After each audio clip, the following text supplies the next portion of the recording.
যা না গাইলে মহাপ্রভুর ভোগ বলেই মনে হবে না। আরো একটি গান আছে বাবা, যে গানটি না গাইলে উৎসব শেষ হচ্ছে বলে মনে হবে না। আপনি অনেক বড় উৎসব করলেন, কিন্তু শেষকালে সেই গানটা না গাইলে উৎসব শেষ হচ্ছে বলে মনে হবে না। সেটাও তার রচনা, দেখুন মনে পড়ে যাবে আপনাদের। হরিহরায় নম কৃষ্ণ যাদবায় নম, হরিহরায় নম কৃষ্ণ যাদবায় নম, গোপাল গোবিন্দ রাম যাদবাই। আচ্ছা আচ্ছা, ভুল হয়ে যাচ্ছে। দেখলেন আপনারা কত অনুরাগী, কীর্তন অনুরাগী মানুষ আমাকে ধরিয়ে দিলেন ঠিক। এই যে হরায় নম কৃষ্ণ গানটা, এটা না গাইলে উৎসব শেষ হচ্ছে বলে মনে হয়? হরায় নম কৃষ্ণ যাদবায় নম, তারপর যাদবায় গোপাল গোবিন্দ, হ্যাঁ মাধব, আচ্ছা যাদবায় মাধব, কিছু মনে করবেন না, হয়ে যায়, ভুল হয়ে যায়। কিন্তু আমি ভুল করিনি, এর ভেতরে একটা ইতিহাস আছে, সেটা সবার জানা দরকার। এই যাদবায় মাধবায় কেশবায় নম এই লাইনটা ছিল না, এই মাঝখানে লাইনটা কে আনলো সেটাই গবেষণার বিষয় আজকে। মূল কীর্তনটা চৈতন্য মহাপ্রভুর রচনা, মূল কীর্তন যেটা সেটা চৈতন্য মহাপ্রভুর রচনা। দেখবেন চৈতন্য ভাগবতে পাবেন, হরয়ে নম কৃষ্ণ যাদবায় নম, গোপাল গোবিন্দ রাম শ্রীমধুসূদন। প্রভু কীর্তন কহিনু এই তোমা সবাকারে, স্ত্রী পুত্র বাপে মিলি করো গিয়া ঘরে। মহাপ্রভু বলেছেন এটা, যে বাড়িতে গিয়ে তোমরা স্ত্রী পুত্র বাপে মিলি করো গিয়া ঘরে। কি কীর্তন না, হরয়ে নম কৃষ্ণ যাদবায় নম, গোপাল গোবিন্দ রাম শ্রীমধুসূদন। এটা মহাপ্রভুর রচনা। তাহলে মাঝখানে যাদবায় মাধবায়টা কে নিয়ে আসলো? যিনি নিয়ে এসছেন তাকে নিয়েই আজকে আমরা গান গাইব। কে সেই বৈষ্ণবাচার্য যিনি মহাপ্রভুর কীর্তনের মধ্যেও সংযোজন করে কীর্তনটাকে আরো পরিপূর্ণ করে তুললেন? এই কীর্তনটার নাম কি জানেন? এই যে হরয়ে নম কৃষ্ণ, এই গানটার একটা নাম আছে। এই গান যে বইতে লেখা থাকে দেখবেন মাথায় লেখা আছে নাম সংকীর্তন পূর্ণ। দেখবেন লেখা আছে নাম সংকীর্তন পূর্ণ, মানে চৈতন্যদেব যে নাম সংকীর্তন লিখেছিলেন আমি সেটাকে আরো পরিপূর্ণ করে তুললাম।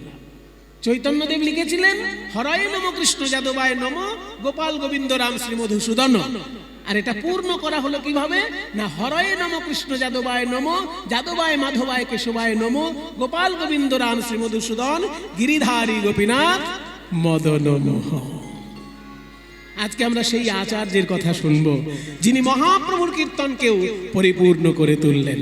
চলো একটু রাগ একটু আগে গেয়ে নি, কারণ যে দাদা আমাদেরকে ডেকেছেন সুজিত বাবু বলেছেন আমরা একটু রাগ একটা শুনবো আগে। না, একটা রাগ বাজাও, কাফি রাগ, একটু কাফি রাগে গাইতে ইচ্ছে হচ্ছে আজকে। সারে গা রে গা মামা পা নিদা পদা মা পা গা রে সারে নি সারে গা মা পা। যमुना के तीर चलो मन, যमुना के तीर चलो मन, যमुना के तीर। नाचे कन्हैया नाचे कन्हैया,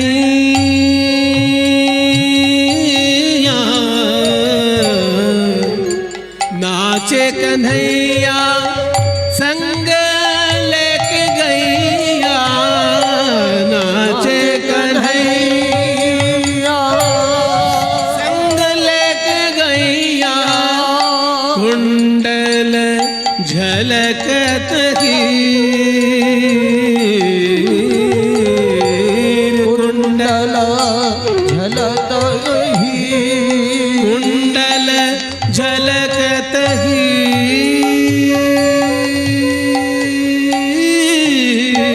कुंडल झलकत हीर, हीर रे যमुना के तीर तीर तीर तीर, चलो तीर चल मन यमुना के तीर सा सा सा रे रे रे गा गा गा मा मा मा पा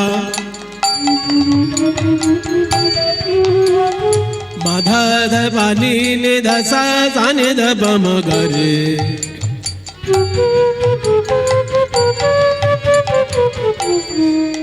नि सा गा रे सा रे नि सा धा नि पा धा मा प ग रे ग रे सा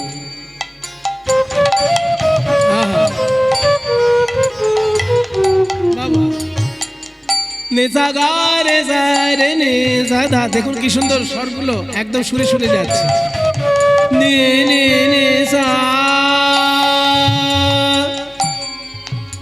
নেশা গারে সারে নেশা দা নি পদামা পগরে গরে সা গারে নে দা মগরে সা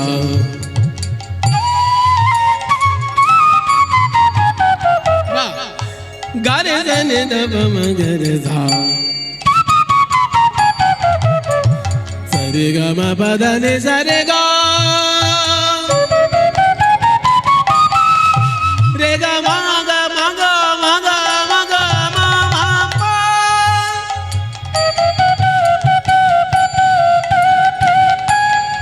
मा पा ना मा पा गा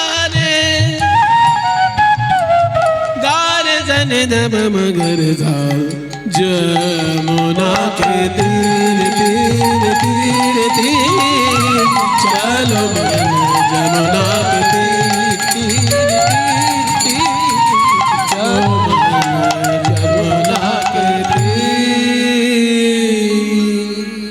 যমুনার তীরে যাবেন বলে মহাপ্রভু বেরিয়েছেন কিন্তু বৃন্দাবন যাবার উদ্দেশ্যে যখন তিনি এসেছিলেন মালদা জেলায় সনাতন গোস্বামীর কথায় তিনি মালদা থেকে আবার ফিরে গেছিলেন পুরীধামে পরবর্তীকালে সেখান থেকে বৃন্দাবনে গিয়েছিলেন গৌরহরি তো যে সময় মালদায় এসেছিলেন মহাপ্রভু সেই সময় পদ্মা নদীর তীরে মহাপ্রভু ভক্তদের সঙ্গে কীর্তন গান গাইছিলেন পদ্মা নদীর তীরে আমার শ্রী গৌরাঙ্গ রায় পদ্মা নদীর তীরে আমার শ্রী গৌরাঙ্গ আহা পদ্মা নদীর তীরে ওই তো পদ্মা নদীর তীরে আমার শ্রী গৌরাঙ্গ রায় ওই পদ্মা নদীর তীরে আমার শ্রী গৌরাঙ্গ রায় ভক্তগণ সঙ্গে করি হরি গুণ গায় ভক্তগণ সঙ্গে করি হরি গুণ গায় হরি বল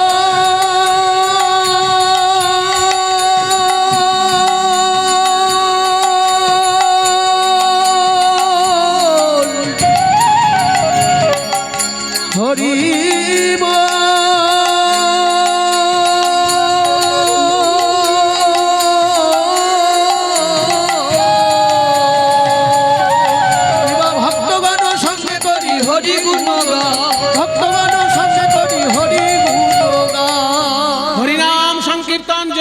পদ্মা নদীর তীরে হঠাৎ মহাপ্রভু একটা অচেনা নামে উচ্চ ঈশ্বরে ডাকতে লাগলেন নরু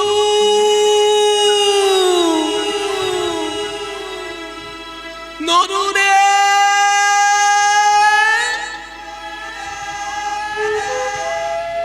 নরু নরু নরু বলি প্রভু ডাকে বারবার নরু নরু বলি প্রভু ডাকে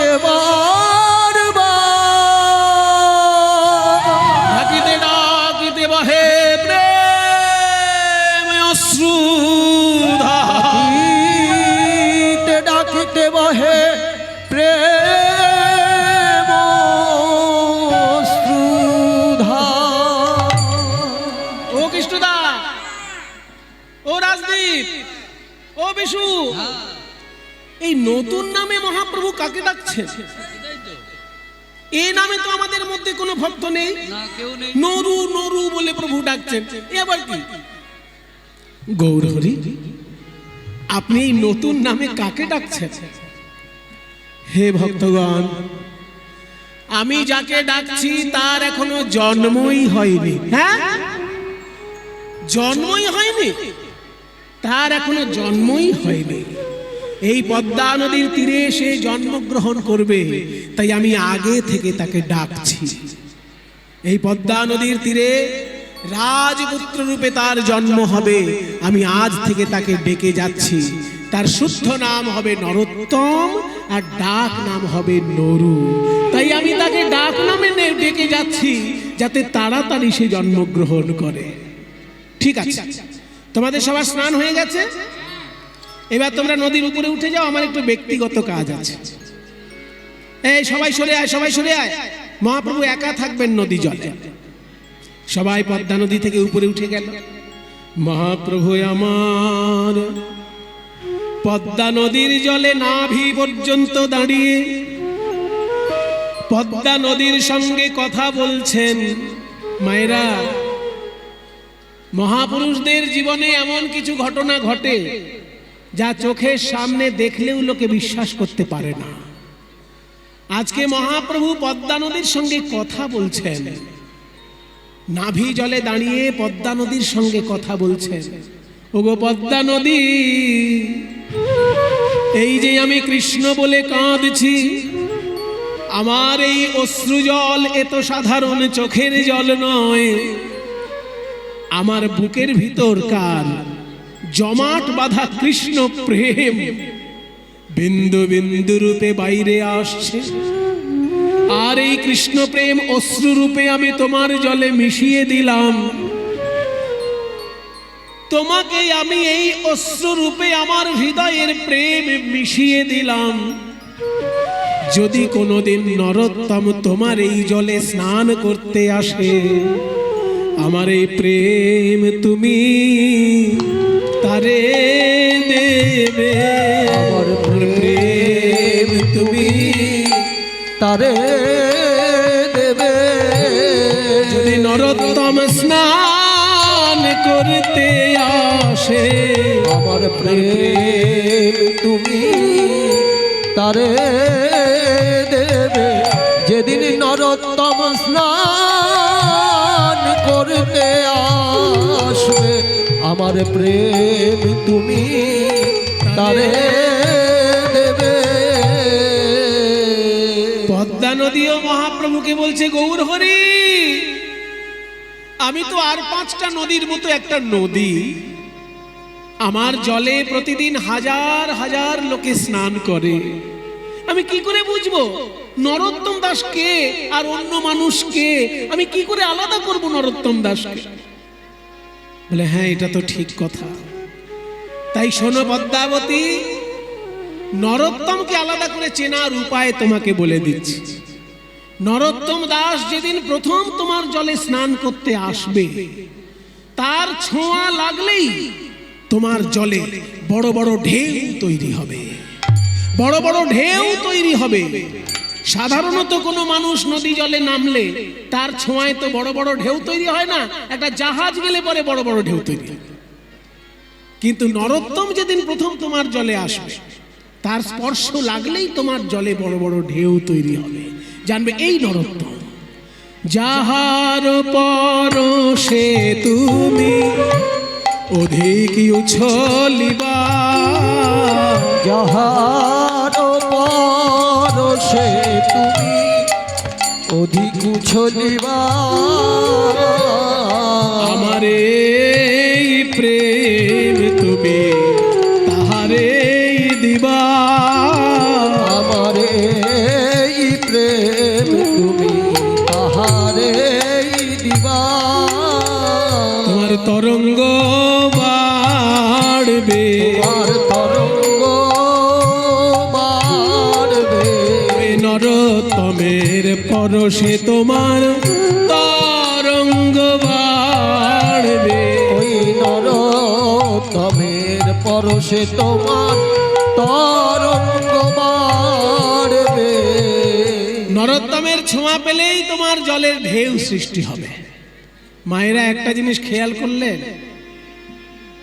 যার উদ্দেশ্যে মহাপ্রভু চোখের জল মিশিয়ে দিলেন পদ্মা নদীতে, তার এখনো জন্মই হয়নি। জন্মই হয়নি তার এখনো। কত বড় কৃপা!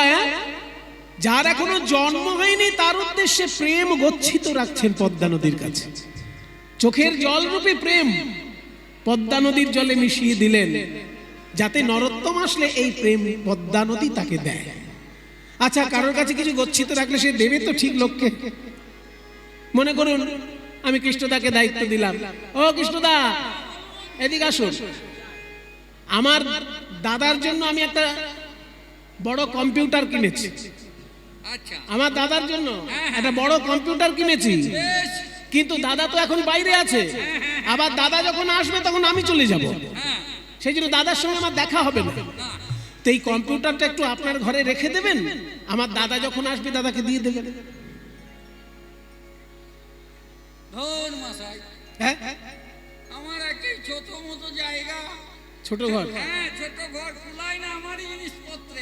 ও। তুমি আবার বলছো কম্পিউটার না কম্পিউটার বলছো? হ্যাঁ, তাহলে এই কম্পিউটার রাখার জায়গা হবে না? কই হচ্ছে? হবে না? না। দেখুন, উপকার করতে চাইছেন না, একটু পাড়ার লোকে উপকার করুন না। আরে বাবা, ঝামেলা পাড়ার লোকের নেই ঝামেলা, আমি কত সইব, আমার কথাবার্তাতে নেই বাবু, আমার হবে না। এবার দেখুন, আপনারা দেখুন, ও কৃষ্ণদা, হ্যাঁ, বলুন। যতদিন দাদা না আসছে, হ্যাঁ, আমার দাদা যতদিন না আসবে, হ্যাঁ, ততদিন না হয় কম্পিউটারটা আপনি কারেন্টের তার আর ওই ইন্টারনেট কানেকশন জুড়ে দিয়ে নায়ক নায়িকার নাচ গান দেখে নেবেন একটু। বলছো? আরে তোমার দাদা না আসে, একবারে যদি না আসে তাতে আরো ভালো হয়। দেবো, দেবো। রাখতে দেবে তো? হ্যাঁ, হ্যাঁ, দেবো। তো দেখুন, একটু আগেই রাখতে চাইছিল না, এবার যখনই বললাম যে আপনি ইন্টারনেট কানেকশন জুড়ে নিয়ে নায়ক নায়িকার নাচ দেখবেন, অমনি মনের আনন্দে বলছে হ্যাঁ রেখে যাও, দাদাকে দিয়ে দেবো। তার মানে কি, মানুষ তখনই উপকার করতে চায় যখন সেই উপকারের সঙ্গে নিজের স্বার্থ জড়িয়ে থাকে।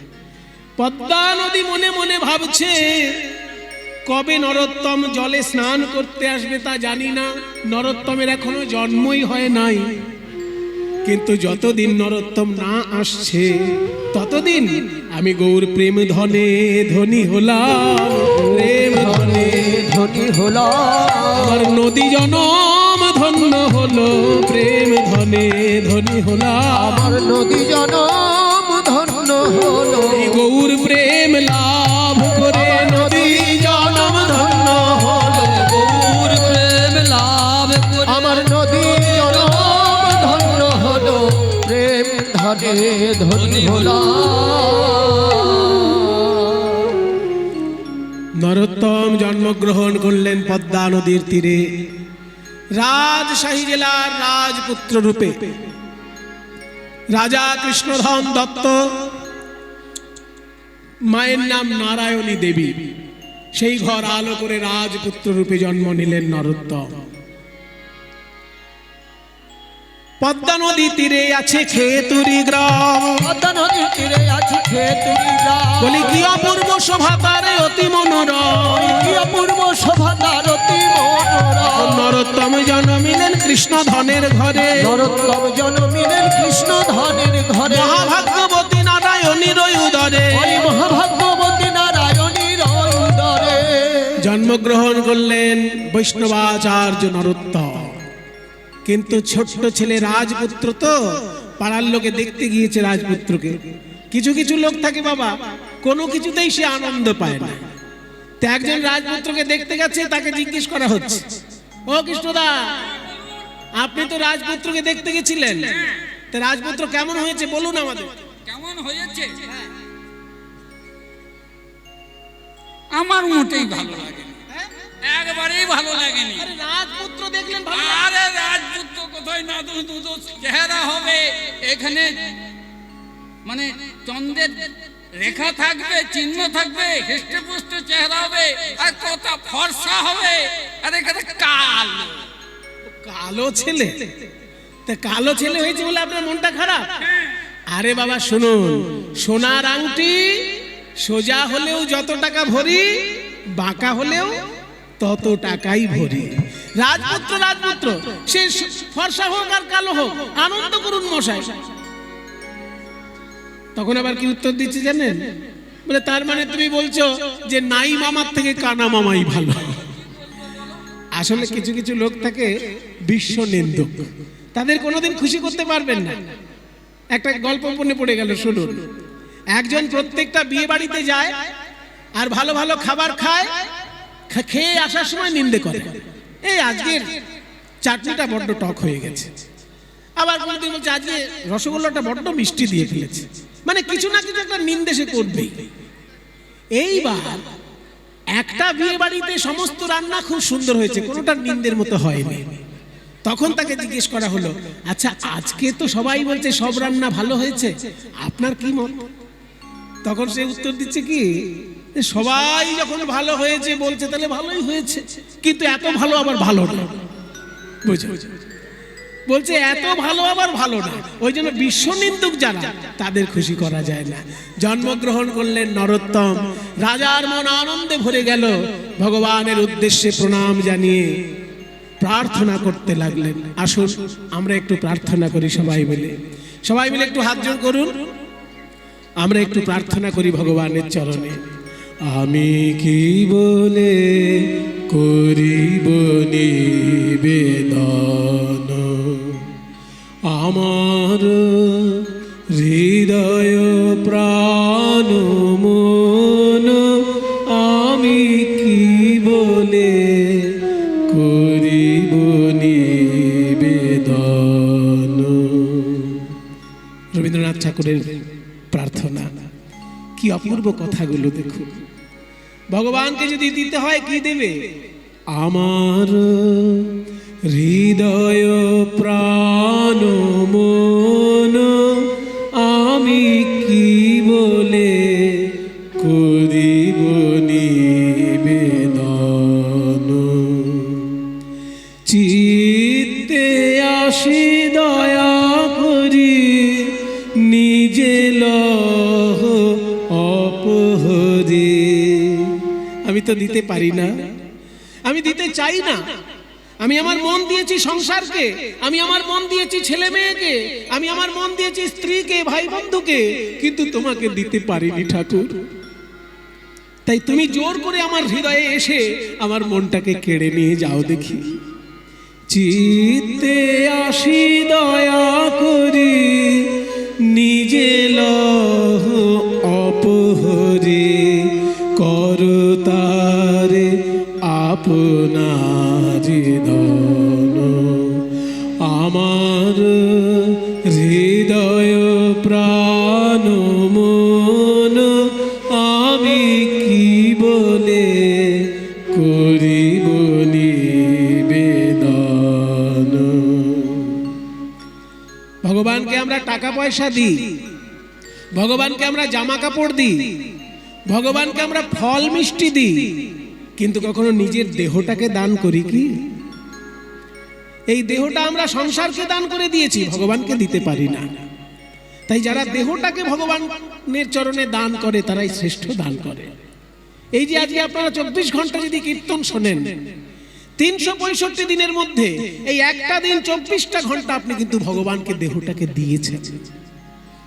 ভগবানের উদ্দেশ্যে আপনার দেহটা যে এইখানে বসিয়ে রেখেছেন, সারাক্ষণ তার কথা কানে আসছে, তার শাস্ত্রবাণী কানে আসছে, তার গীতার শ্লোক কানে আসছে, তার ভাগবতের শ্লোক কানে আসছে, ভগবানের যে বাণী কানে আসছে।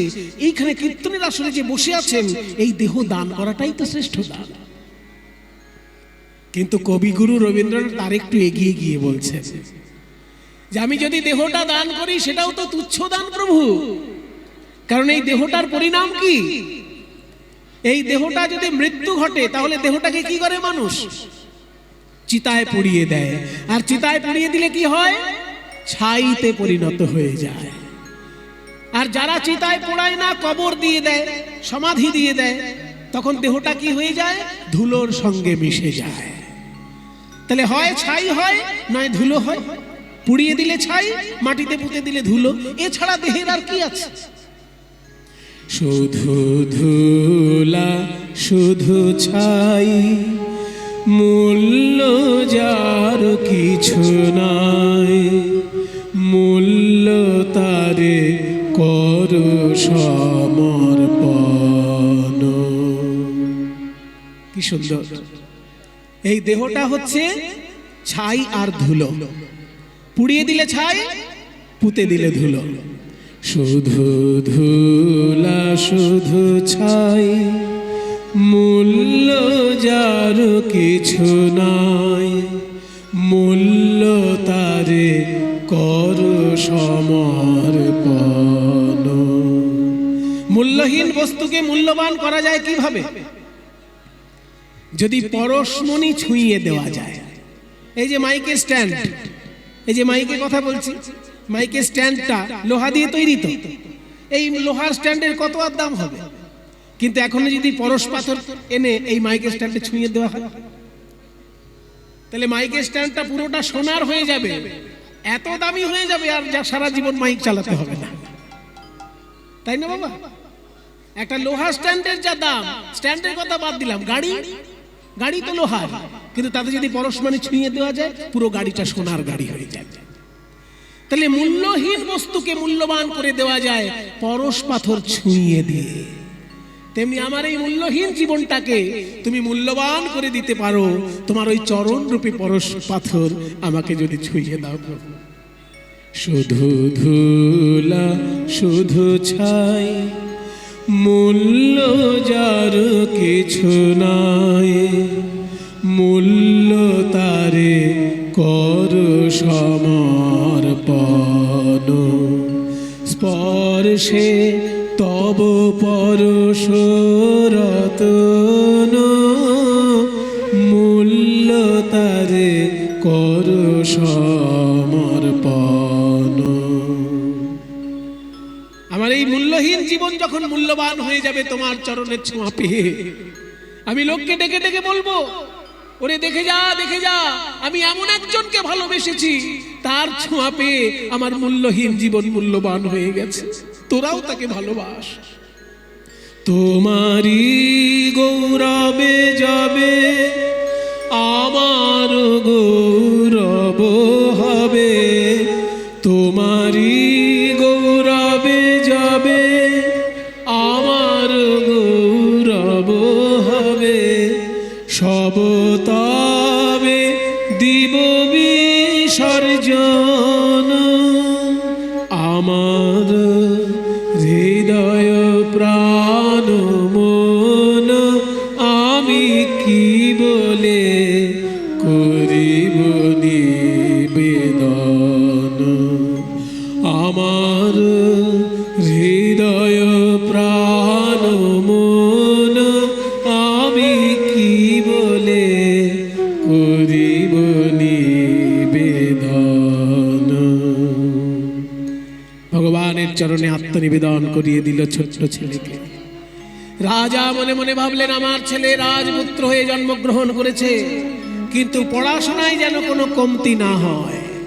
তাই সব থেকে বড় পণ্ডিত কৃষ্ণদাস পণ্ডিতের কাছে আসুন। সবাই মিলে একবার হরিধ্বনি দিন বাবা। নিতাই গৌর প্রেমানন্দে হরি বল, হরি হরি হরি বল, হরি বল।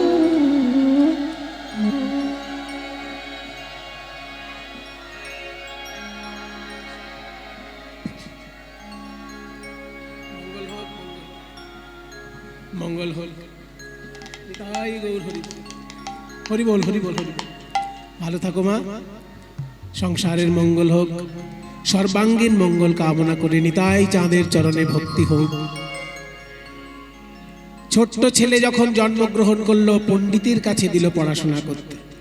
কৃষ্ণদাস পণ্ডিত বলছে, শোনো নরোত্তম, একটা কাগজ দিলাম, কলম দিলাম, ক খ গ ঘ দিয়ে কিছু লিখে দাও দেখি।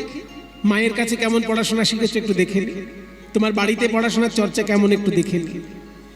তা কাগজ আর কলম দিয়েছে ক খ গ ঘ দিয়ে লিখতে। ওমা, নরোত্তম কি লিখলো জানেন? নরোত্তম লিখছে, কলি যুগে শ্রীকৃষ্ণ চৈতন্য অবতার, কলি যুগে শ্রীকৃষ্ণ চৈতন্য অবতার। কয়ে কলি যুগে শ্রীকৃষ্ণ চৈতন্য অবতার। খ খয়ে খেলিবার প্রবন্ধে কইলেন খোল করতাল, খয়ে খেলিবার প্রবন্ধে কইলেন খোল করতাল। গ গ দিয়ে লিখলেন গড়াগড়ি যান প্রভু নিজ সংকীর্তনে। গয়ে গড়াগড়ি যান প্রভু নিজ সংকীর্তনে। ঘ ঘরে ঘরে হরি নাম দেন সর্বজনে। ঘরে ঘরে ঘরে হরি নাম দেন সর্বজনে। উচ্চৈস্বরে কাঁদেন প্রভু জীবের লাগিয়া। উচ্চ ঈশ্বরে কাঁদেন প্রভু জীবের লাগিয়া। চেতন করান জীবে কৃষ্ণ নাম দিয়া। চেতন করান জীবে কৃষ্ণ নাম দিয়া। ছ দিয়ে লিখলো ছল ছল করে আঁখি নেত্রে জল ঝরে। ছল ছল করে আঁখি নেত্রে জল ঝরে। বর্গে জগত পবিত্র কইল গৌর কলে মরে। জগত পবিত্র কইল গৌর কলে মরে। ঝ দিয়ে লিখলো ঝলমল ঝলমল ঝলমল ঝলমল ঝলমল ঝলমল। ঝলমল মুখ যার পূর্ণ শশধর। ঝলমল মুখ যার পূর্ণ শশধর। এমত না দেখি আর দয়ার সাগর। এমত না দেখি আর দয়ার সাগর। এমন আর নাই আর নাই আর নাই আর নাই। এমন করুণা সিন্ধু অবতার আর নাই আর নাই। করুণা সিন্ধু অবতার আর নাই আর নাই। দেখি নরোত্তম, তোমাকে ক খ গ ঘ দিয়ে লিখতে দিয়েছিলাম, কেমন লিখেছো দেখি? দেখি কাগজটা দেখি। যেই শিক্ষক মশাই কাগজ দেখলেন চমকে উঠলেন। এ কি লিখেছো তুমি? কয়ে কলিযুগে শ্রীকৃষ্ণ চৈতন্য অবতার, ক্ষয়ে খেলিবার প্রবন্ধ কইলেন খোল করো তাল। এ কি লিখেছো? আজ অব্দি কত ছোট ছোট ছেলেকে আমি বড় করলাম পড়াশোনা করিয়ে, কাউকে তো এমন লিখতে দেখিনি। কাউকে যদি বলি ক দিয়ে কিছু লেখো, সে কি লেখে জানো? কয়ে কাক। কি বাবা, আমরা ছোটবেলায় শিখেছি না? আমরা ছোটবেলায় কি শিখেছি? কয়ে কাক, ক্ষয়ে খরগোশ, গয়ে গরু, ঘয়ে ঘোড়া। তাহলে আমরা যখন ছোটবেলায় ক খ গ ঘ দিয়ে শিখেছি, আমাদের কয়ে কাক শেখানো হয়েছে। আরে বাবা, কতে কাকও হয়, ককে কোকিলও হয়, কিন্তু কোকিলের কণ্ঠস্বরটা মধুর আর কাকের কণ্ঠস্বর। তাহলে আমাদেরকে কর্কশ শিক্ষা দিয়ে ছোটবেলাটাই শুরু করানো হয়েছে। আমরা মধুরের স্বাদ পাবো কোথেকে? আমাদের কি ককতে কি কোকিল শেখানো হয়েছে? তাহলে তো চেষ্টা করতাম, চেষ্টা করতাম, কিন্তু আমাদের কতে কোকিল শেখানো হয়নি। আমাদেরকে শেখানো হয়েছে কয়েতে কি, আবার বলবো? তাহলে যে কোনো ছোট ছেলেকে যখন লিখতে দিই কয়ে লেখো কাক, সে লেখে কাক, ক্ষয়ে খরগোশ, গয়ে গরু। কিন্তু তুমি কি লিখেছো নরোত্তম? কয়ে কলিযুগে শ্রীকৃষ্ণ চৈতন্য অবতার। এই হচ্ছে সুশিক্ষা বাবা। ওই জন্য কীর্তনের আসরে আসতে হয় সুশিক্ষা গ্রহণ করার জন্য। ক্ষয়ে খেলিবার প্রবন্ধে কইলেন খোল করো তাল। গয়ে গড়াগড়ি যান প্রভু নিজ সংকীর্তনে। ঘয়ে ঘরে ঘরে হরিনাম দেন সর্বজনে। নরোত্তম, তুমি তো বিদ্যা নিয়ে জন্মগ্রহণ করেছো নরোত্তম, তবুও শিক্ষকের কাছে না আসলে শিক্ষা লাভ হয় না। ওই জন্য তুমি আমার কাছে এসেছো। আমি যতটা পারবো শিক্ষা উজাড় করে দেব তোমায়। কৃষ্ণদাস পণ্ডিত তার সমস্ত বিদ্যা নরোত্তমকে উজাড় করে দিলেন।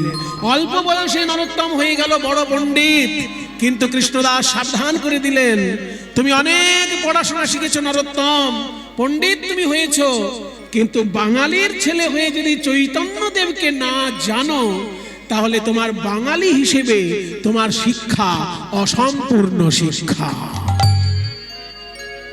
আর একবার বলুন শিক্ষক মশাই, বিরাট বড় পণ্ডিত হলেও বাঙালির ছেলে হয়ে সে যদি চৈতন্যদেবকে না চেনে, তাহলে তার শিক্ষা হচ্ছে অসম্পূর্ণ শিক্ষা। যেমন সৌদি আরবে যদি কোনো পণ্ডিত জন্মায়, সে সৌদি আরবের যত বড়ই পণ্ডিত হোক, সে যদি হযরত মুহাম্মদকে না চেনে, তাহলে আরবের শিক্ষা তার সম্পূর্ণ শিক্ষা হলো কি? জেরুজালেমে জন্মগ্রহণ করে কেউ যদি যীশু খ্রিস্টকে না চেনে, তাহলে তার জেরুজালেমে জন্মগ্রহণ করার সম্পূর্ণ হলো কি?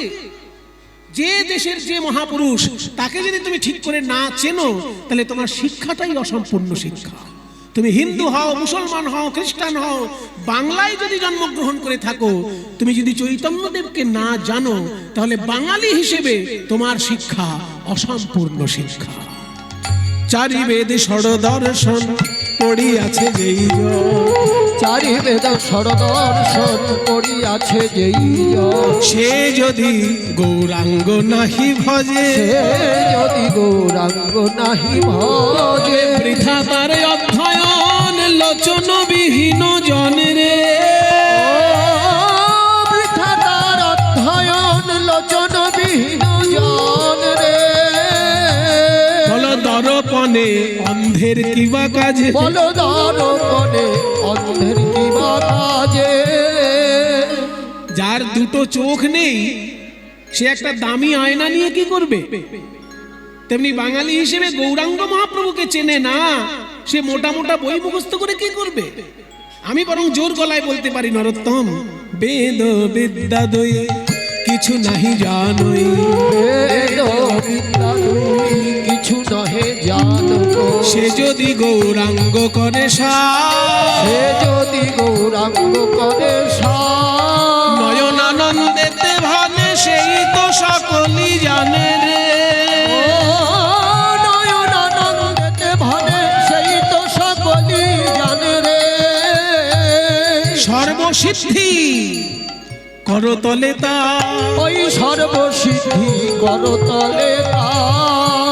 আমার গৌর জানলে সব জানা হলো, আমার গৌর জানলে সব জানা হলো, শাস্ত্র জানলে জানা হলো, জানা হলো, জানা হলো। খেয়াল করুন বাবা, একটা কথা দুটো মানে হচ্ছে, শাস্ত্র জানলে যা না হলো, গৌর জানলেই জানা হলো। ওই শাস্ত্র জানলে জানা হলো, গৌর জানলে সব জানা হলো। শাস্ত্র জানলে যা না হলো, গৌর জানলেই জানা হলো। শাস্ত্র জানলে জানা হলো, গৌর জানলে জানা হলো। শাস্ত্র জানলে জানা হলো, গৌর জানলে সব জানা হলো। সর্বসিদ্ধি করতলে তার, সর্বসিদ্ধি করতলে তার। চৈতন্য মহাপ্রভুকে ভালো করে জানতে গেলে তার কৃপা কি করে পাবো? সহজ কোনো পথ আছে? সহজ পথ? কারণ মোটা মোটা বই তো এখনই আমি সবটা পড়তে পারবো না। বাহ, খুব ভালো লাগলো তোমার কথা শুনে নরোত্তম। সহজ পথ জানতে চাইছো তুমি, শুনে নাও। আমাদের রাজশাহী জেলা যেখানে শেষ হচ্ছে, সেইখানে পদ্মা নদী বয়ে চলেছে। ওই পদ্মা নদীতে চৈতন্য মহাপ্রভু স্নান করেছিলেন, তার পায়ের ধুলো ওই পদ্মা নদীর জলে মিশে আছে। তুমি যখন পড়াশোনা শেষ করে রাজবাড়ি যাবে, বাবার কাছে অনুমতি নিয়ে আগে পদ্মা নদীতে স্নান করতে যাবে। আর স্নান করতে গিয়ে পদ্মা নদীর কাছে করজোড়ে বলবে, পদ্মা নদী, মহাপ্রভু তোমার জলে স্নান করেছে, তার পদধূলা তোমার জলে আছে, আমাকে একটু পদধূলা ভিক্ষা দেবে। পদ্মা নদী যদি কৃপা করে, তুমি মহাপ্রভুর পদধূলা পেলেই জীবন ধন্য হয়ে যাবে। এই যে শিক্ষক শিখিয়ে দিল নরোত্তমকে, নরোত্তম বাড়িতে এসে বাবাকে বলছে, বাবা আমি একটু পদ্মা নদীতে স্নান করতে যাব। হ্যাঁ, নদীতে স্নান করতে যাবে, কি এমন? এই কে আছিস, পালকি নিয়ে আয়। না বাবা, পালকিতে চেপে যাব না, কারণ লোকের কাঁধে চেপে গেলে অহংকার হয়, আর অহংকার করে ওই পদ্মা নদীতে স্নান করলে আমি তো গৌর কৃপা পাবো না। তাহলে কিভাবে যাবে? হেঁটে যাবে? না, হেঁটেও যাব না। তো কিভাবে যাবে? কিভাবে যাব? যে সব ভক্তগণ পদ্মা নদীতে গিয়েছেন কৃষ্ণ নাম গাইতে গাইতে, তাদের পদধূলা তো রাস্তায় আছে। তাই আমি গড়াগড়ি দিয়ে যাব, আমি গড়াগড়ি দিয়ে যাব। ভক্তের পদধূলা অঙ্গের ভূষণ হবে। আমি গড়াগড়ি দিয়ে যাব, ভক্তের পদধূলায় অঙ্গের ভূষণ হবে। গড়াগড়ি দিয়ে যাব। আমার ছেলে যা বলছে তাই হবে। সেনাপতি, ছেলের পিছনে পিছনে যাবে, ভালো করে ছেলেকে স্নান করিয়ে নিয়ে এসো। নরোত্তম পদ্মা নদীর তীরে গিয়ে দাঁড়িয়েছে। সেনাপতি, তুমি আমার হাত ছেড়ে দাও, আমি একা জলে যাব, একা নামবো জলে, একা জলে নামবো। ছাড়বে না? দায়িত্ব দিয়েছে। তাহলে তুমিও শোনো, তুমি যদি আমাকে জলে নামতে না দাও, তাহলে বাবাকে গিয়ে আমি বলবো এই লোকটা আমায় ডুবিয়ে মারতে চেয়েছে। বাবা, কি ছেড়েছে বাবা? ঠিক আছে নরোত্তম, তাহলে যাও, একটা মাত্র ডুব দিয়ে চলে আসবে, কথা দাও। বলে হ্যাঁ, আমি একটাই ডুব দিয়ে চলে আসবো, বেশি দেরি করবো। ঠিক আছে যাও।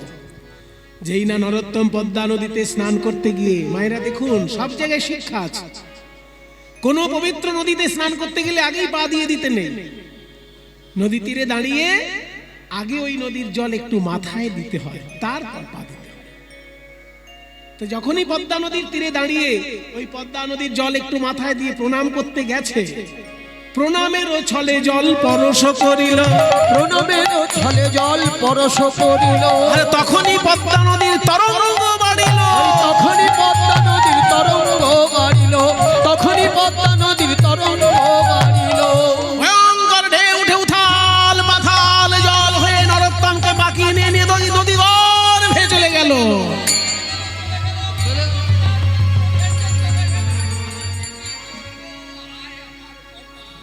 সেনাপতি তো,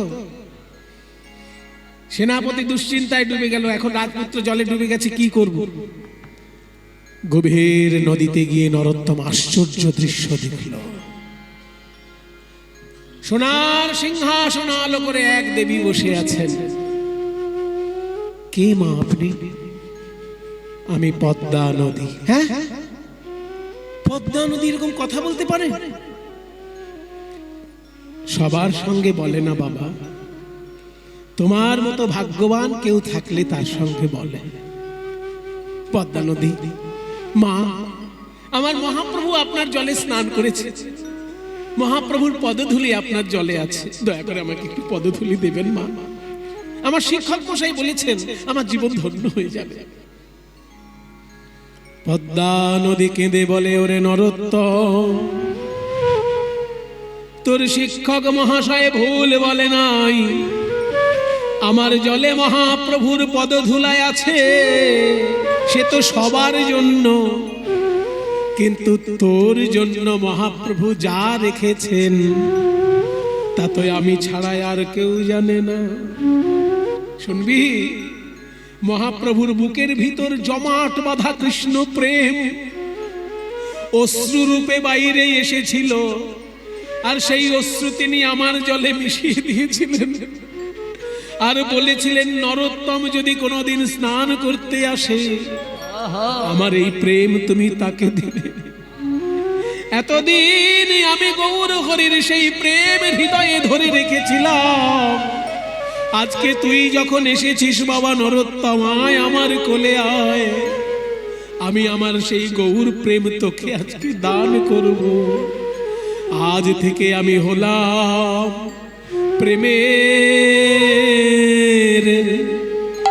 প্রেমের কাঙালিনী,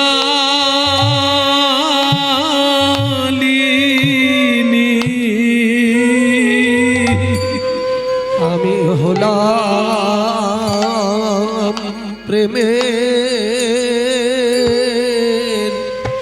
কাঙালিনী।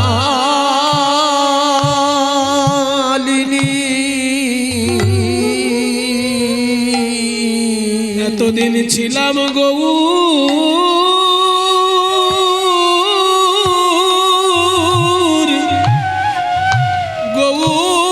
প্রেমে ধনী,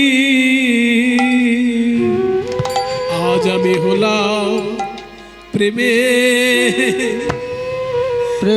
কাঙালি।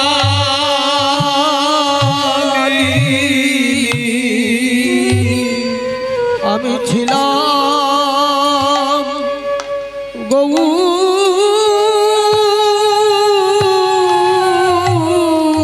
প্রেমে ধনী, আমি হলাম প্রেমের কাঙালি।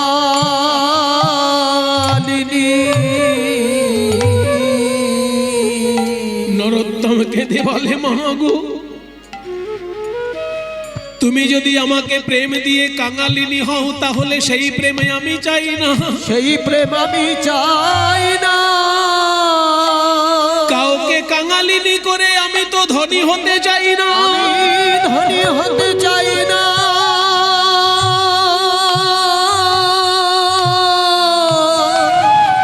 পদ্মা নদী বলে ওরে নরোত্তম, প্রেম ধন এমন ধন নয় কাউকে দিলে ফুরাইয়ে যাবে। কিন্তু এই গৌর প্রেম রাজ্যের এই তো স্বভাব, যে যত বড় ধনী সে তত মানে অভাব। কারণ এই অভাব না থাকলে তো কাঁদা যায় না। হা গৌর কৃপা কৃপা করো বলে, অভাব না থাকলে তো কাঁদা যায় না। প্রাণ গৌর কৃপা কৃপা করো বলে, অভাব না থাকলে তো কাঁদা যায় না। প্রাণ গৌর কৃপা করো বলে, অভাব না থাকলে তো কাঁদা যায়। হরি বল হরি বল। মায়েরা, গৌরাঙ্গ মহাপ্রভুর প্রেম ধন যেই নরোত্তম নদী জলে পেল কি হলো জানেন? গৌরাঙ্গ মহাপ্রভুর মতো গায়ের রং হয়ে গেল। কালো ছেলে ডুব দিল আর ফর্সা হয়ে উঠে এলো। প্রেম ধনে ধনী হয়ে মুনি ঋষির মতো গম্ভীর ভাব গম্ভীর হয়ে নদী থেকে বেরিয়ে আসছে। সবাই ভাবছে এই কি আমাদের রাজপুত্র? চঞ্চল ছেলে গেল আর কেমন ধীর স্থির ছেলে উঠে আসছে, গায়ের রংটাও পাল্টে গেছে। কে বাবা তুমি? দেখতে তো আমাদের রাজপুত্রের মতো, কিন্তু গায়ের রং তোমার পাল্টে গেল, ভাব তোমার পাল্টে গেল। কে তুমি? কোথায় ছিলে? আমি তো তোমাদের রাজপুত্র। হ্যাঁ, তো এতক্ষণ কোথায় ছিলে? কোথায় ছিলাম? ডুবুরি যেমন গভীর সমুদ্রে ডুব দিয়ে রত্ন তুলে আনে, আমি তেমনি পদ্মা নদীতে ডুব দিয়ে তোমাদের জন্য মহাপ্রভুর প্রেম রত্ন তুলে এনেছি। তোমরা নেবে, নেবে সেই প্রেম রত্ন। ওরে প্রেম নিবিয়া, ওরে প্রেম নিবিয়া, বদন ভরে বল রে হরি নাম। ওরে প্রেম নিবিয়া, ওরে প্রেম নিবিয়ায়, বদন ভরে বল রে হরি নাম। এ প্রেমে এনেছিল সেই ব্রজের বাঁকা নদিয়ায় গুর গুণধা। এ প্রেম এনেছিল ওই ব্রজের বাঁকা গৌর গুণধাম। ওরে প্রেম নিবিয়ায়,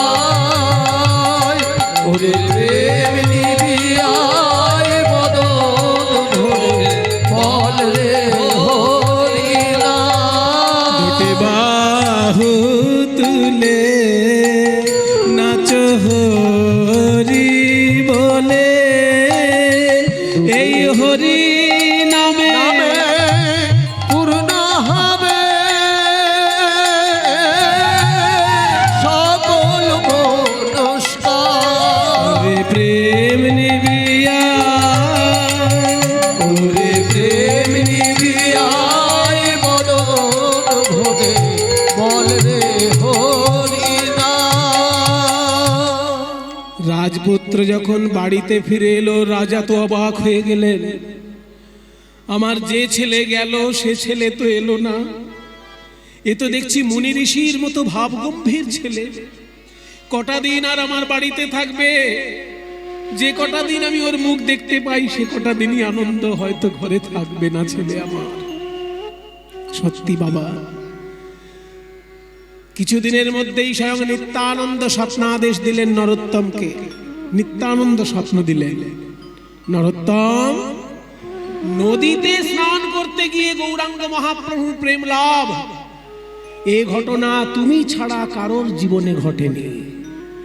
তাই তুমি সংসারের পাকে পড়ে থেকো না, তুমি চলে যাও প্রেমের বিশুদ্ধ দেশ মধুময় বৃন্দাবন, সেইখানেই তোমার সাধনায় সিদ্ধি লাভ হবে।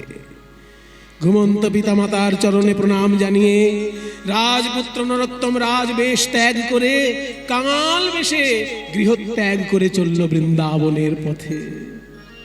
আমি হরি বলবো, এই গানটাও নরোত্তম দাসেরই লেখা। আমি হরি বলবো আর মদন মোহন হেরব গো, আমি হরি বলবো আর মদন মোহন হেরব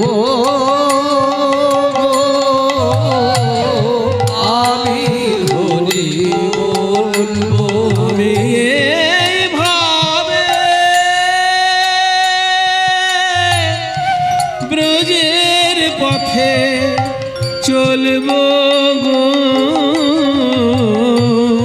আমি হরি বলবো আর মদন মোহন হেরব গো, আমি হরি বলবো। আমি যাব গো ব্রজেন্দ্রপুর,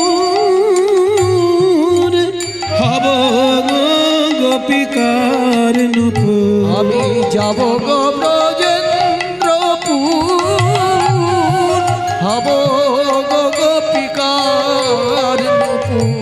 তাদের চরণে মধুর মধুর বাজবো গো,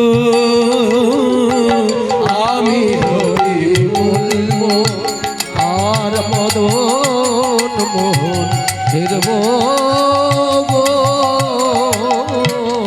আমি হরি বলবো। রাজপুত্র দুদিন তিন দিন একটা না ছুটতে ছুটতে একটা গ্রামে গিয়ে অজ্ঞান হয়ে পড়লেন। জ্ঞান যখন ফিরল, দেখে একজন ব্রাহ্মণ কোলে করে বসে আছে।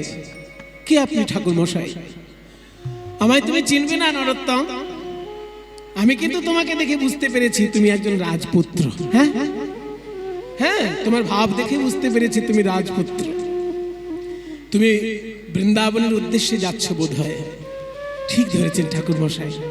ঠিক আছে, বৃন্দাবন তো যাবে, আমি তোমার জন্য একটু দুধ গরম করে এনেছি, এইটুকু তুমি খেয়ে নাও, তারপর যাও। না না না, আমি তো দুধ খাবো না, আমি একদম বৃন্দাবনে গিয়ে প্রসাদ পাবো।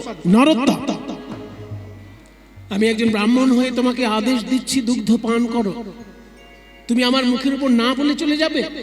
মহাপ্রভু কি তোমায় কৃপা করবেন? আমি তোমার শুভাকাঙ্ক্ষী হিসেবে তোমাকে বলছি, দুধটা খেয়ে শক্তি পাবে শরীরে, বৃন্দাবনে পৌঁছবে। আমার কথা শোনো, দুধ খাও। ঠিক আছে, আপনি যখন ঠাকুর মশাই আদেশ দিচ্ছেন আমি দুধটা খাই। দিন। না, তোমায় দেব না, তুমি আমার কোলে বসো, আমি তোমায় খাইয়ে দেব। ব্রাহ্মণ কোলে বসিয়ে নরোত্তমকে দুধটা খাইয়ে দিলেন। আহ, কি সুস্বাদু দুধ! কোনোদিন আমি এত সুন্দর দুধ খাইনি। যাও নরোত্তম, এবার তুমি বৃন্দাবনের উদ্দেশ্যে যাও। বৃন্দাবনের উদ্দেশ্যে চলেছেন নরোত্তম। বৃন্দাবনে রাখাল মেলা, সঙ্গেতে বিনোদ খেলা। ওই বৃন্দাবনে রাখাল মেলা, সঙ্গেতে বিনোদ খেলা। তবে তাদের চরণের ধুলা, তাদের চরণের ধুলা মাখবো গো, আমি হরি বলবো, হরি বলবো, হরি বলবো, হরি বলবো, হরি বলবো, হরি বলবো, হরি বলবো। আমি হরি বলবো আর মদন মোহন হেরব, আমি হরি বলবো। আরো কয়েকটা গ্রাম পেরিয়ে গিয়ে নরোত্তম যখন ঘুমিয়ে পড়ল, ভোরবেলায় স্বপ্ন দেখছে রূপ আর সনাতন গোস্বামী এসে দাঁড়িয়েছেন। স্বপ্নে দেখছে। কে আপনারা বাবাজি মহাশয়? শোনো নরোত্তম, আমাদেরকে তুমি বৃন্দাবনে গিয়ে দেখতে পাবে না। আমি হলাম বড় ভাই সনাতন, আর এ হচ্ছে আমার ভাই রূপ গোস্বামী। আমাদের আর এক ভাই ছিল অনুপম, তার ছেলে জীব গোস্বামী এখন বৃন্দাবনের আচার্য। তুমি বৃন্দাবনে গিয়ে আমাদের দেখতে পাবে না, তাই আমরা তোমাকে স্বপ্নে দেখা দিতে এসেছি। আর একটা কথা বলতে এসেছি, কদিন আগে একজন ঠাকুর মশাই তোমাকে কোলে করে যে দুগ্ধ পান করালেন, উনি সাধারণ কোনো ব্রাহ্মণ নয় নরোত্তম। উনি হলেন আমাদের সকলের প্রাণের দেবতা, প্রেমের ঠাকুর গৌরাঙ্গ মহাপ্রভু। হে প্রভু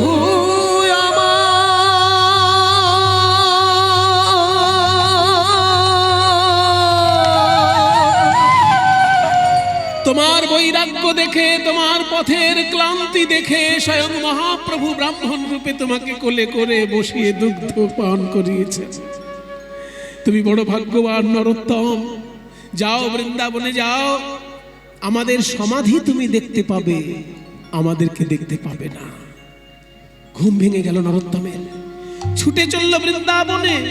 কহে নরোত্তম দাস, আমার না পুরিল অভিলাষ, আর কবে ব্রজবাস, ব্রজবাস, আর কবে ব্রজবাস করব গো। আমি হরি বলবো আর মদন মোহন হেরব। বৃন্দাবন ধাম কি জয় রাধা রানী কি জয় নিজ নিজ গুরু মহারাজ কি। জয়। এসো ভাই, কে তুমি? আমার নাম নরোত্তম দত্ত। হ্যাঁ, বাবার নাম? বাবার নাম কৃষ্ণধন দত্ত। আচ্ছা, আমি শুনেছি আমাদের বাংলায় রাজশাহী জেলার রাজার নাম কৃষ্ণধন দত্ত। আমি তারই পুত্র। ও রাজপুত্র হয়ে তুমি বৃন্দাবনে এসেছো, তাহলে কি বেড়াতে এসেছো? না জীব গোস্বামী পাদ, আমি বেড়াতে আসিনি, আমি রাধা কৃষ্ণের সেবা করার জন্য বৃন্দাবনে এসেছি। তার মানে আমি শুনেছি আমার জ্যাঠামণি রূপ গোস্বামী ছিলেন বাংলার অর্থমন্ত্রী, আর আমার বড় জ্যাঠা সনাতন গোস্বামী ছিলেন বাংলার প্রধানমন্ত্রী। তারা মন্ত্রিত্ব ত্যাগ করে ছুটে এসেছিলেন বৃন্দাবনে সাধনা করার জন্য। আর আজকে আমি চোখে দেখলাম একজন রাজপুত্র বৃন্দাবনে ছুটে এসেছে সাধনা করার জন্য। আমি আপনার জ্যাঠামণিকে স্বপ্নে দেখেছি। হ্যাঁ হ্যাঁ, স্বয়ং সনাতন গোস্বামী আর রূপ গোস্বামী স্বপ্ন দিয়ে আমাকে বলেছেন, একজন ব্রাহ্মণ আমাকে কোলে বসিয়ে দুগ্ধ পান করিয়েছেন, আর সেই ব্রাহ্মণ স্বয়ং চৈতন্য মহাপ্রভু। তাই নাকি? আমার দুই জ্যাঠা যখন তোমাকে স্বপ্নে দেখা দিয়েছেন নরোত্তম, আমার ইচ্ছা থাকলেও আমি তোমাকে দীক্ষা দিতে পারবো না, কারণ ওদের মতো, ওদের সমকক্ষ কোনো বৈষ্ণবের কাছে তোমায় দীক্ষা নিতে হবে, তারা আগে তোমাকে কৃপা করেছে। রূপ সনাতনের সমকক্ষ একজন বৈষ্ণব এখন বৃন্দাবনে আছেন, তবে তিনি কিন্তু কাউকে দীক্ষা দেন না, খুব কঠোর বৈষ্ণব তিনি। তার নাম হচ্ছে লোকনাথ গোস্বামী পাদ। লোকনাথ গোস্বামী আর লোকনাথ বাবা কিন্তু এক নয়। লোকনাথ বাবা অন্য একজন সাধক, আর লোকনাথ গোস্বামী হচ্ছেন মহাপ্রভুর বন্ধুস্থানীয়, মহাপ্রভুর প্রিয় পার্ষদ। তিনি জমিদারি ত্যাগ করে বৃন্দাবনে গিয়ে বৈষ্ণব সাধনা করেছিলেন। সেই লোকনাথ গোস্বামীর সংকল্প ছিল তিনি জীবনে কাউকে দীক্ষা দেবেন না, আর সেই লোকনাথ গোস্বামীর কাছে গিয়েই নরোত্তম প্রণাম জানিয়েছে, দয়া করে আপনি আমাকে দীক্ষা দিন গুরুদেব। লোকনাথ গোস্বামী বললেন, শোনো বাবা, সহজ কথা সহজভাবে শোনো। আমি জীবনে কাউকে দীক্ষা দেইনি আর তোমাকেও দেব না। তুমি কিন্তু এই বিষয়ে আর আমাকে কখনো পীড়াপিড়ি করো না, অন্য কোনো বৈষ্ণবের কাছে দীক্ষা নাও। নরোত্তম মনে মনে চিন্তা করলো, আমি যাকে গুরু বলে মনে করেছি, তিনি যদি কৃপা করে আমাকে দীক্ষা না দেন, তবুও তিনি আমার গুরু। যদি এই জন্মে এনার কাছে দীক্ষা না পাই, পরজন্মে পাবো। কিন্তু আমি যাকে তাকে গুরুর আসনে বসাবো না, এনাকে যখন বসিয়েছি ইনি আমার গুরু। তাই লুকিয়ে লুকিয়ে নরোত্তম গুরু সেবা করে। কিভাবে জানেন? লোকনাথ গোস্বামী যে বাগান থেকে ফুল আনে, নরোত্তম আগে চলে গিয়ে সেই বাগান থেকে ফুল নিয়ে চলে আসে, এনে লোকনাথ গোস্বামীর মন্দিরে সাজিয়ে রাখে। লোকনাথ গোস্বামীর জামা কাপড় নরোত্তম কেচে পরিষ্কার করে মেলে দেয়। লোকনাথ গোস্বামীর সমস্ত সেবা নরোত্তম করে দেয়, কিন্তু লোকনাথ গোস্বামীর অজান্তে। এতে যে লোকনাথ গোস্বামী খুব খুশি হন তা নন, তিনি কিন্তু রেগে যান যে কে যে আমার সেবা করছে আমি তো জানতেই পারি না। ভাই, আমি চাই না কারোর সেবা। কোন শিষ্যকে দীক্ষা দিলে পরে তার কাছ থেকে সেবা গ্রহণ করতে হয়, তাতে শিষ্যের কাছে ঋণী হতে হয়। তাই আমি কাউকে দীক্ষা দিতে চাই না, আমি কাউকে দীক্ষা দিতে চাই না, কে এইভাবে আমার সেবা করছে। একদিনকে লোকনাথ গোস্বামী একটা আশ্চর্য দৃশ্য দেখলেন। আশ্চর্য দৃশ্য। লোকনাথ গোস্বামীর বয়স হয়েছে তো, তাই লোকনাথ গোস্বামী যখন বাহ্যে যান, মানে মলত্যাগ করতে যান, সেই সময় সূর্য ওঠার আগে যান, অর্থাৎ একটু অন্ধকার থাকে। ওই জন্য যখন মলত্যাগ করতে যান, আগের দিন কোথায় মলত্যাগ করেছেন বুঝতে পারেন না, হয়তো মলের উপরে পা পড়ে যায়, গাটা ঘিন ঘিন করতে থাকে। যমুনায় গিয়ে স্নান করেন, এসে আবার বাহ্য করেন, আবার স্নান করেন। এই দৃশ্যটা একদিন নরোত্তম দেখে ফেলল।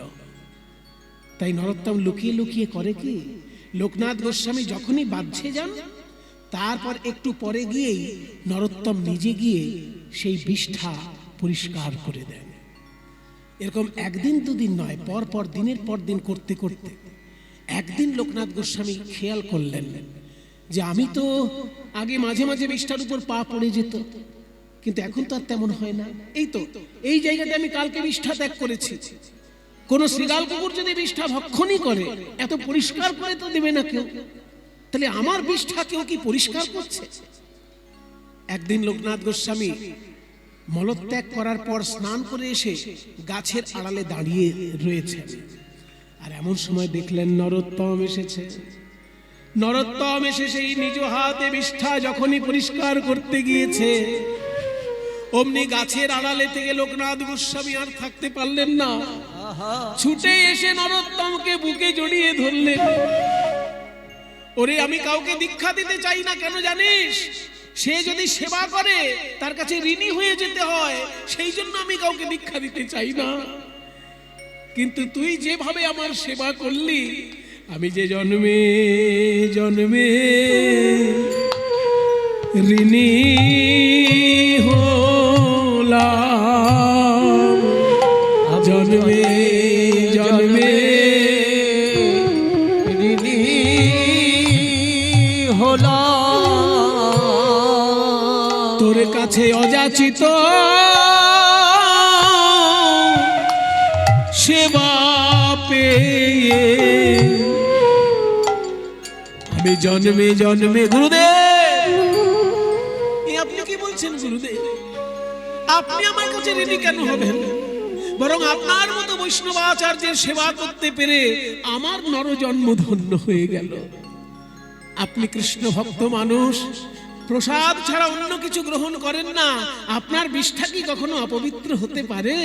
আপনার মতো বৈষ্ণব আচার্যের বিষ্ঠা পরিষ্কার করতে পেরে আমার নরজন্ম ধন্য হলো। গুরুদেব, আয় আয় নরোত্তম, আমি আজকেই তোকে দীক্ষা দেব। জীবনে আমি কাউকে দীক্ষা দিইনি, কিন্তু তুই হবি আমার একমাত্র শিষ্য। লোকনাথ গোস্বামী দীক্ষা দিলেন নরোত্তমকে।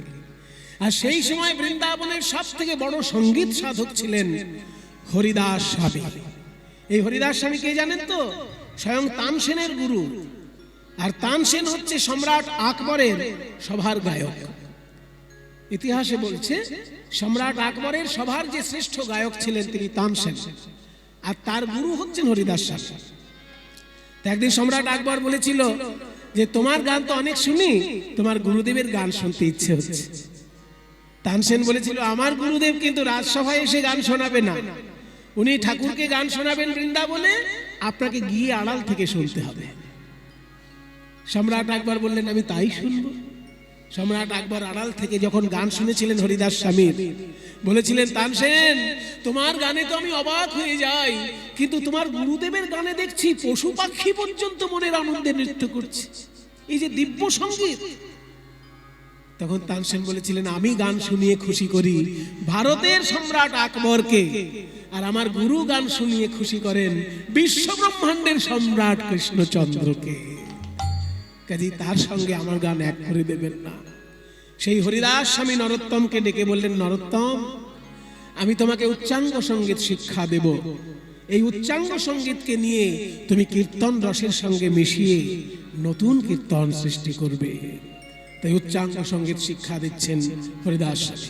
না গলা মেলা নে ধা নে নে নে সা মা প নি প মা প গা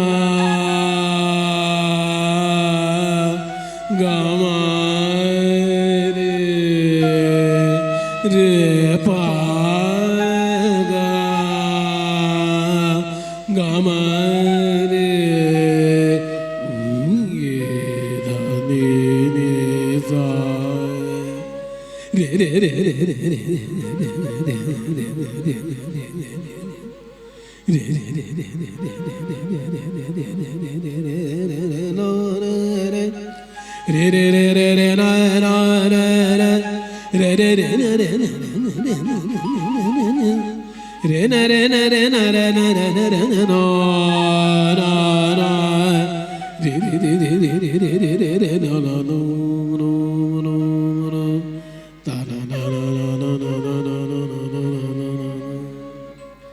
छाई है गहरा छाई है गहरा। नरोत्तम दास के सिखालें नादर देर दाता तना धीरे देना नादर देर दाता nader der da ta na da nader der der ta na na na dre da der na nader der der ta na na na dre da na na na der der da re to da ni da der na der der da re to da ni da na na na der der da re to da ni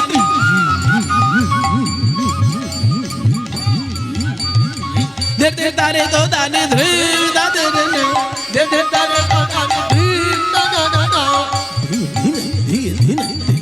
na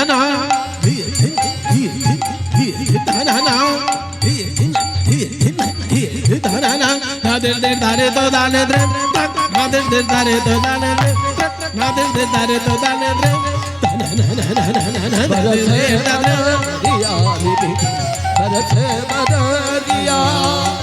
nader der dadre nader der dadre nader der